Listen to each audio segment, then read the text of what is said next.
Vous êtes sur RTI 1, bienvenue dans ce nouveau point de l'actualité. Les premiers pèlerins ivoiriens s'envolent ce dimanche pour la Mecque. En tout, 5600 pèlerins ivoiriens vont participer cette année au Hadj. 9 vols sont prévus, le dernier est annoncé pour le 15 septembre prochain. Le groupe bancaire français BCPE, Banque Populaire Caisse d'Épargne, veut s'implanter et investir en Côte d'Ivoire. Son premier responsable, François Peyrol, a rencontré hier le chef de l'État Alassane Ouattara. Ce groupe français veut contribuer au développement de la Côte d'Ivoire à travers des financements d'entreprises. Et la Banque africaine de développement BAD est de retour en Côte d'Ivoire après 11 années à Tunis. Malgré cette délocalisation, la BAD qui a ouvert son siège à Abidjan en mars 1965 a beaucoup investi en Côte d'Ivoire, notamment dans des secteurs comme l'éducation, la santé et les infrastructures. Pour la troisième fois en 5 ans, le Dalai Lama a dû annuler un voyage en Afrique du Sud.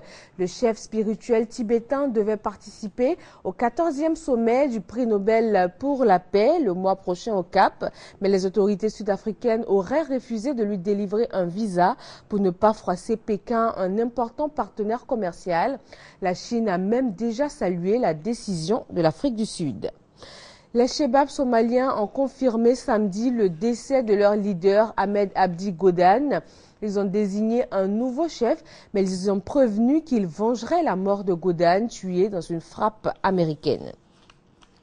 Moins de 48 heures après l'accord de cessez-le-feu dans l'est de l'Ukraine, des tirs d'artillerie ont été entendus à Mariupol samedi soir et de fortes explosions ont retenti à Donetsk ce dimanche matin, venant des abords de l'aéroport. C'est la première violation d'importance de la trêve conclue vendredi après une journée relativement calme. Plus de 230 morts, c'est le bilan provisoire des pluies de mousson au Pakistan et dans l'Inde voisine.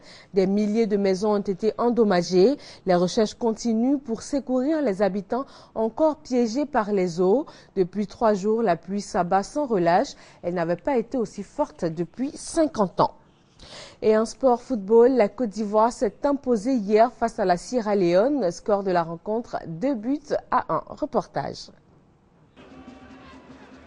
Les lignes arrière, on va donner encore la possibilité aux Sierra Leonais pour ouvrir le score. Et voilà, il fallait s'y attendre. Beaucoup de laxisme dans la défense ivoirienne.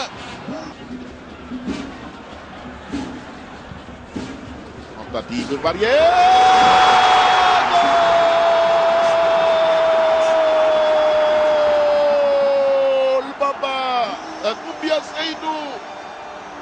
Si les éléphants doivent marquer, c'est maintenant parce qu'ils sont dans une phase.